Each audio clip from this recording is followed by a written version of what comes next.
के साथ बाबूलाल धायल। नमस्कार, 20 मिनट 20 खबर में आप सभी का स्वागत है। आपके साथ मैं हूं स्वप्निल। अगले 20 मिनट में आपको राजस्थान की 20 अहम खबरों से रूबरू कराने वाले हैं। तो चलिए शुरू करते हैं इन खबरों का सिलसिला। माध्यमिक शिक्षा बोर्ड राजस्थान की 10वीं बोर्ड की परीक्षाएं शुरू हो गई हैं। इन परीक्षाओं को लेकर बोर्ड प्रशासन ने व्यापक इंतजाम किए हैं। प्रदेश में 6068 परीक्षा केंद्रों पर परीक्षाएं आयोजित करवाई जा रही हैं। आपको बता दें, इस बार 10वीं के एग्जाम के लिए करीब 11 लाख अभ्यर्थी पंजीकृत हैं।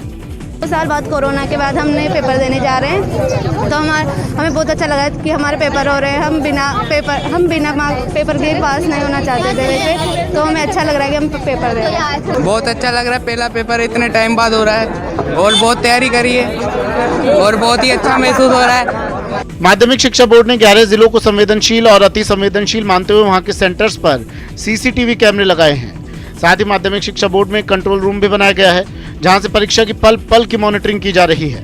परीक्षा केंद्रों पर नकल रोकने को लेकर भी खास इंतजाम किए गए हैं। 10वीं बोर्ड की परीक्षाएं 26 अप्रैल तक चलेंगी। अलवर में इनर व्हील क्लब की ओर से वाहन सुरक्षा रैली का आयोजन किया गया। नगली सर्किल के पास स्थित सूचना केंद्र से इस वाहन सुरक्षा रैली की शुरुआत हुई, जो बिजली घर चौराहा और भगत सिंह सर्किल से होते हुए कंपनी बाग पहुंची। इस रैली की शुरुआत अतिरिक्त पुलिस अधीक्षक सरिता सिंह ने की। आपको बता दें, इस रैली में 30 गाड़ियां मौजूद थी। इस रैली के जरिए महिलाओं को उनकी सुरक्षा, समान वेतन और सम्मान के लिए जागरूक किया गया। इनर व्हील क्लब के द्वारा वुमेन एम्पावरमेंट के संदर्भ में कार रैली निकाली गई, उसका आयोजन किया गया। इनका मैसेज भी बहुत ही क्लियर है कि हम वुमेन एम्पावरमेंट पे काम कर रहे हैं और कोशिश कर रहे हैं जितनी महिलाएं जागरूक हो सके अपने अधिकार के बारे में, या किसी तरह की परेशानियों में है तो वो भी संपर्क कर सकते हैं। इनका जुड़ाव हमारी सुरक्षा सूत्रों के साथ भी है। समय समय पे जो हमारे कैंप्स और वर्कशॉप ऑर्गेनाइज होते हैं उसमें भी इनका पार्टिसिपेशन रहता है। की तरफ से कार रैली का आयोजन किया जा रहा है। आज की मुख्य अतिथि थी सरिता सिंह जी। उन्होंने आके हम सबको हरी झंडी दिखाई और हम सब महिलाओं को मोटिवेट किया कि आगे हम लोग और अच्छा काम कर सके। कोटा देहात युवा मोर्चा पदाधिकारियों और कार्यकर्ताओं को 12 रोड पर ताथेड़ के निकट पीसीसी अध्यक्ष डोटासरा को काले झंडे दिखाना महंगा पड़ गया। पहले तो पुलिस ने इन पर बल प्रयोग किया और फिर शांति भंग के आरोप में 10 कार्यकर्ताओं को गिरफ्तार कर लिया। काले झंडे दिखाने पर कैथून पुलिस ने युवा मोर्चा के 10 कार्यकर्ताओं को गिरफ्तार कर लिया। इसके बाद पुलिस ने इन्हें लाटपुरा एसडीएम के सामने पेश किया, जिन्होंने इन्हें चेतावनी देकर छोड़ दिया। पुलिस पर आरोप है कि गिरफ्तारी से पहले पुलिस ने इन पर लाठीचार्ज किया था, जिसमें युवा मोर्चा के 4 कार्यकर्ताओं को चोटें आई हैं और उन्हें एमबीएस अस्पताल में भर्ती करवाना पड़ा है। पुलिस ने उनको गिरफ्तार कर लिया और लाठीचार्ज करी, खूब मारा। 3 कार्यकर्ताओं की चोटें आई है और बिना मतलब के मारपीट करना ये एक गलत बात है। लोकतंत्र में अधिकार है सबको प्रदर्शन करने का और शांतिपूर्ण तरीके से ये प्रदर्शन कर रहे थे।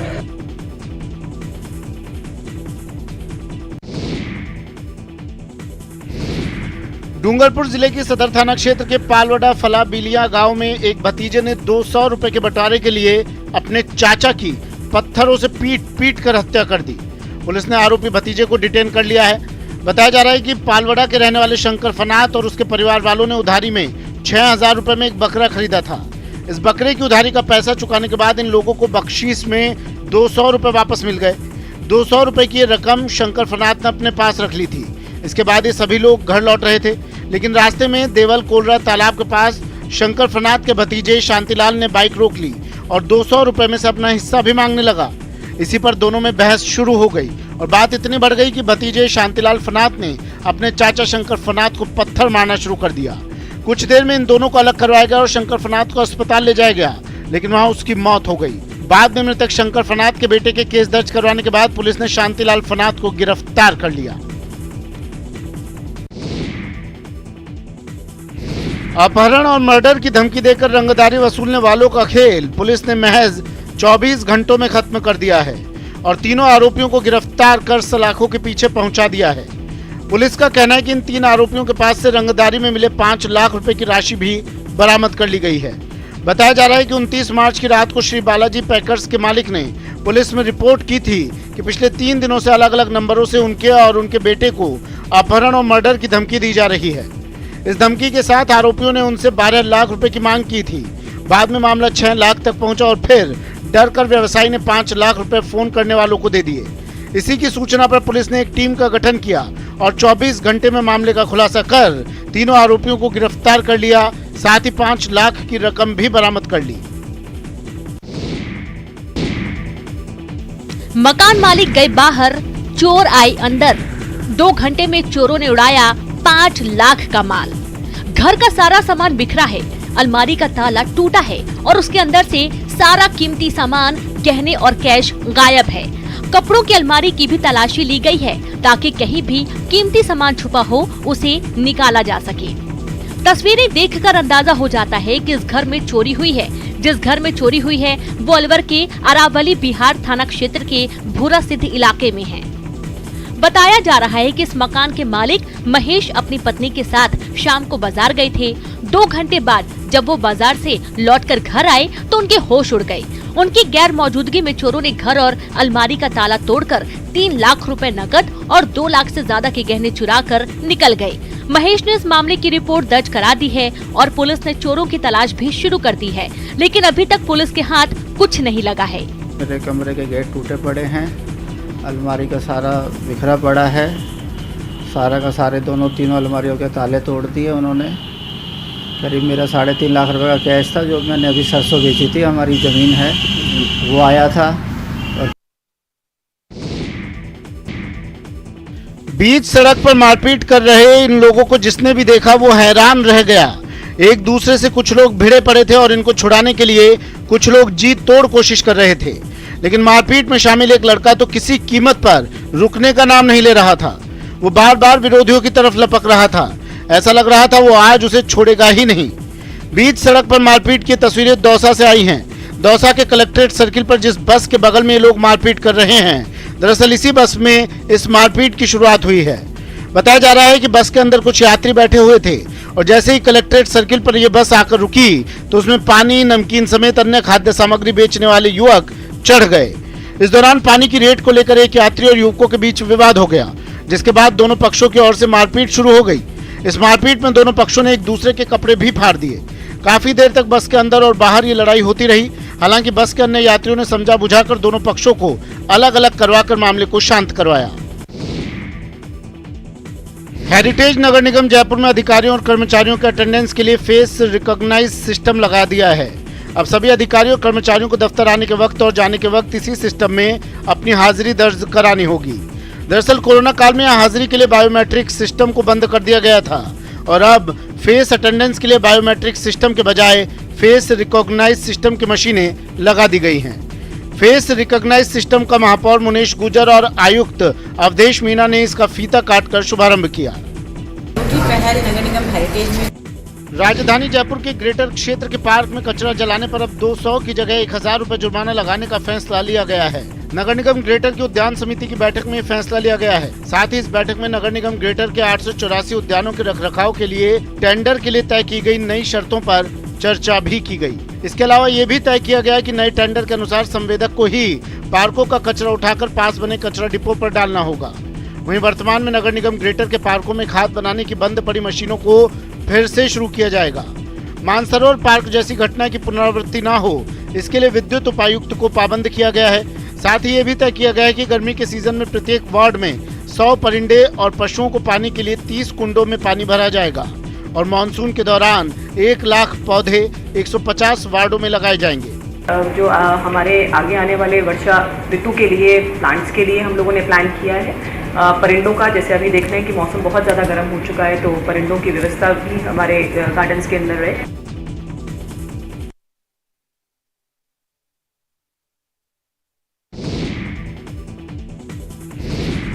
अलवर शहर में गर्मी की दस्तक के साथ ही पेयजल का संकट शुरू हो गया है और इसी संकट को दूर करने के लिए अब अलग अलग इलाकों के लोग जलदाय विभाग के अधिकारियों के साथ साथ कलेक्ट्रेट तक अपनी बात पहुंचा रहे हैं। ये तस्वीरें जलदाय विभाग के दफ्तर की है, जहां अधीक्षण अभियंता सुनील कुमार गर्ग को स्थानीय लोगों ने पीने के पानी की समस्या से अवगत करवाया।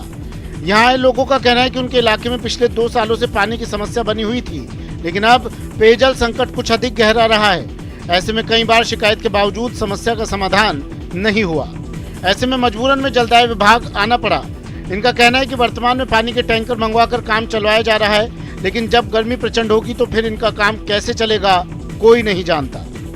प्रॉब्लम ये है कि साहब हमारे पानी नहीं आ रहा और धुलंडी के रोज पानी आया है, उसके बाद में टैंकर चल रहे हैं और यहाँ पर 3-4 बार लेडीज आ चुकी हैं, लेकिन कोई सुनवाई नहीं हो रही किसी प्रकार की।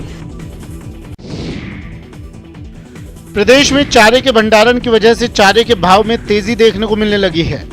इस वक्त जो चारा 3 से 4 रुपए किलो में मिलना चाहिए था, वही चारा 12 से 15 रुपए प्रति किलो की दर से मिल रहा है। चारे की इस कदर कीमतें बढ़ने से गौशाला संचालक और पशुपालक परेशान हैं। पशुपालकों और गौशाला संचालकों का कहना है कि चारे की कीमतें ऊपर चढ़ने की वजह से कुछ लोगों की ओर से किया गया उसका भंडारण है, क्योंकि वो लोग कीमतें बढ़ाकर चारे की मनमाना कीमत वसूल रहे हैं। बताया जाता है कि पहले साल में मात्र 3 महीने ही चारा मिलता था, लेकिन अब चारे के अवैध भंडारण से साल के 365 दिन चारा मिलता है, लेकिन ये चारा 3 गुना ज्यादा कीमत पर मिलता है। इस तरह के अवैध भंडारण को रोकने के लिए गौशाला संचालकों ने मुख्यमंत्री अशोक गहलोत को भंडारण रोकने के लिए पत्र लिखा है।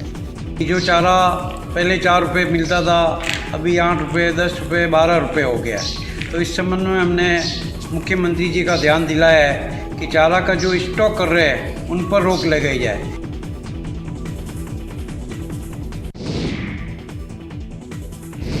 पूरे मरुधरा में सूर्य देव आग उगलने लगे हैं और इस प्रचंड गर्मी में सबसे बुरा हाल पक्षियों का है। ना तो उन्हें इस तेज धूप में पानी मिल पा रहा है और ना खाना। ऐसे ही पक्षियों की मदद के लिए श्रीगंगानगर के पब्लिक पार्क में परिंदे लगाए गए हैं, ताकि बेजुबान पक्षियों को इस भीषण गर्मी में प्यास से परेशान न होना पड़े।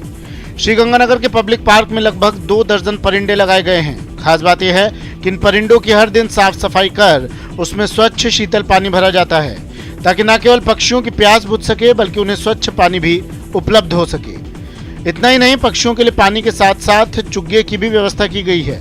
इसके साथ ही पक्षियों के लिए कृत्रिम घोंसले भी बनाकर पार्क में रखे गए हैं, जिससे बेजुबान पक्षियों को चुग्गा पानी के साथ ही सुरक्षित रहवास भी मिल रहा है।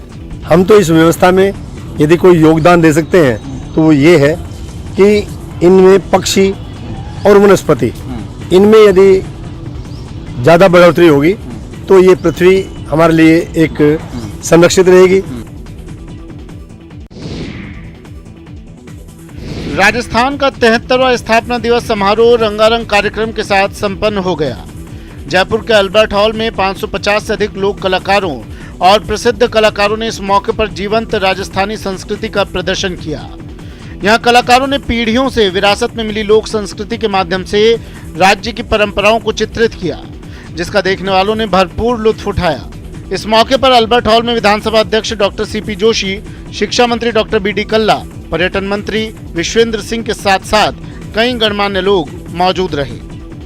और आप प्रस्तुति देखें, हमें सारी व्यवस्थाएं पंचायत लेकर कल भी गया था, आज भी आया हूँ, इसलिए जल्दी सारी व्यवस्था माकूल रहे, जनता को असुविधा ना हो, आम आदमी को असुविधा ना हो, किसी को असुविधा हो। और आप देखें कार्यक्रम। अलवर में मूसी महारानी की छतरी पर पर्यटन विभाग की ओर से एक प्रदर्शनी और सांस्कृतिक कार्यक्रम का आयोजन किया गया। इस कार्यक्रम में अलवर के प्रमुख दर्शनीय पर्यटन स्थल की प्रदर्शनी लगाई गई, जिसका उद्घाटन एडीएम सिटी सुनीता पंकज ने फीता काट कर किया। इस दौरान जिला पदाधिकारी टीना यादव समेत प्रशासनिक अधिकारी मौजूद रहे। इस दौरान एडीएम सिटी सुनीता पंकज ने कहा कि राजस्थान दिवस के उपलक्ष्य में इस बार विभिन्न आयोजन किए गए, जिसमें सुबह से शाम तक सांस्कृतिक और पर्यटन को बढ़ावा देने वाले कार्यक्रम शामिल थे। इस दौरान मूसी महारानी की छतरी पर सांस्कृतिक कार्यक्रम का आयोजन किया गया, जिसमें घूमर और लोक कलाकारों द्वारा सांस्कृतिक कार्यक्रमों की प्रस्तुति दी गई। और आज प्रातः 7 बजे से जो है हमने जो है रनवे के साथ में जो है स्टार्ट किया है। उसके अलावा आज यहाँ मूसी रानी की छतरी पर आप देख रहे हैं कि यहाँ पर जो है एग्जीबिशन लगाई गई है और जो स्थानीय कलाकार हैं, लोक कलाकार हैं, उनको प्रोत्साहन देते हुए आज उनका यहाँ पे प्रोग्राम रखा है, ताकि ज़्यादा से ज़्यादा टूरिस्ट यहाँ आए।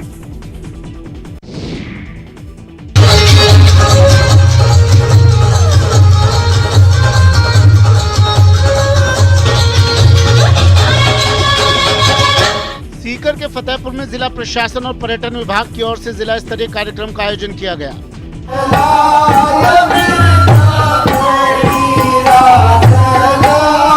इस कार्यक्रम में लोक कलाकारों ने अपनी कला से समा बांध दिया। शेखावाटी कलाकारों ने यहाँ एक से बढ़कर एक प्रस्तुतियां दी।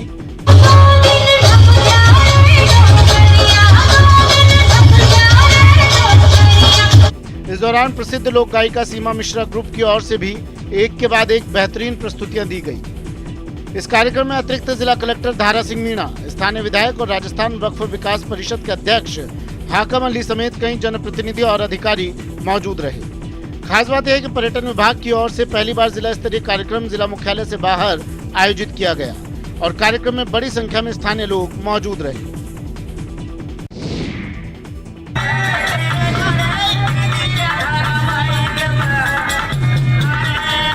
बूंदी के नवल सागर के किनारे सांस्कृतिक संध्या का आयोजन किया गया। इस आयोजन के दौरान लोक कलाकारों ने अपनी अदाओं से समा बांध दिया। खास बात यह है कि इस कार्यक्रम में राजस्थानी कलाकारों की ओर से जहां मरुधरा का खास सूफियाना लंगा गायन, जोशीला अंदाज वाला गिंदवा और भांगड़ा के साथ साथ उल्लास भरे चक्री, कालबेलिया और सहरिया नृत्य पेश किए गए। वहीं हरियाणा और जम्मू कश्मीर के लोक कलाकारों ने भी यहाँ रंगारंग प्रस्तुतियां दी।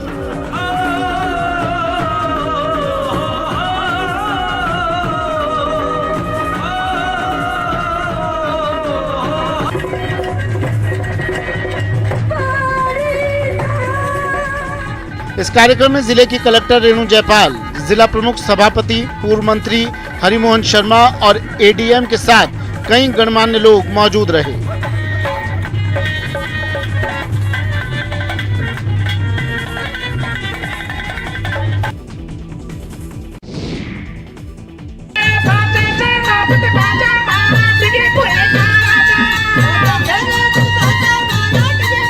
दौसा के बजरंग मैदान में एक सांस्कृतिक कार्यक्रम का आयोजन किया गया। इस कार्यक्रम में राजस्थान की कला, संस्कृति और सभ्यता की झलक नजर आई।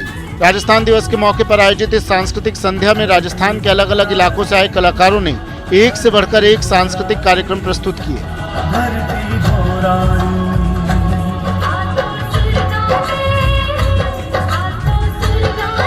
लोक कलाकारों का इस अदा को देख यहाँ मौजूद लोग हतप्रभ रह गए और उन्होंने इसका जमकर आनंद उठाया। इस कार्यक्रम में दौसा नगर परिषद के सभापति ममता चौधरी समेत कई जनप्रतिनिधि और अधिकारी अतिथि के रूप में मौजूद रहे।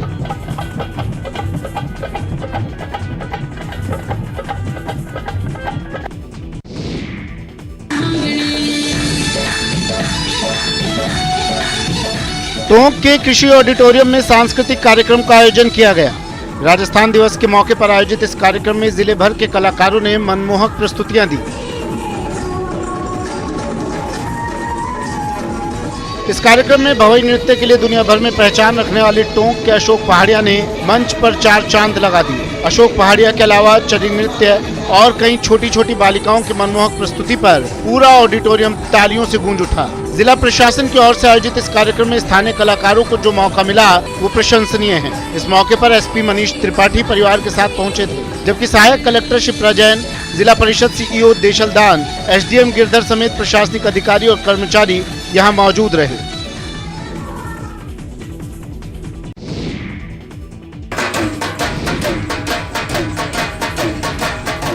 ये ऐतिहासिक नाहर नृत्य है जिसका आयोजन भीलवाड़ा के बड़ा मंदिर चौक में किया गया है। मंदिर चौक पर 410वें ऐतिहासिक नाहर नृत्य के आयोजन के दौरान इसे देखने वालों की भीड़ उमड़ पड़ी। स्थानीय लोगों के मुताबिक इस नाहर नृत्य का आयोजन 16वीं सदी से होता आ रहा है। मुगल सम्राट जब दिल्ली से उदयपुर प्रवास पर आते थे तो मांडल में उनका विश्राम होता था और उसी दौरान बादशाह के मनोरंजन के लिए नाहर नृत्य का आयोजन किया जाता था। इस नृत्य के दौरान कलाकार अपने शरीर पर रुई के फाहे से पूरा शरीर ढक लेते हैं और सिर पर सींग बांधते हैं। इतना ही नहीं, नृत्य के दौरान एक पंख लेकर वो नाचता है जो कि भैरव का रूप धरता है। खास बात यह है कि इस नाहर नृत्य में खास वाद्य यंत्रों की धुन भी निकाली जाती है।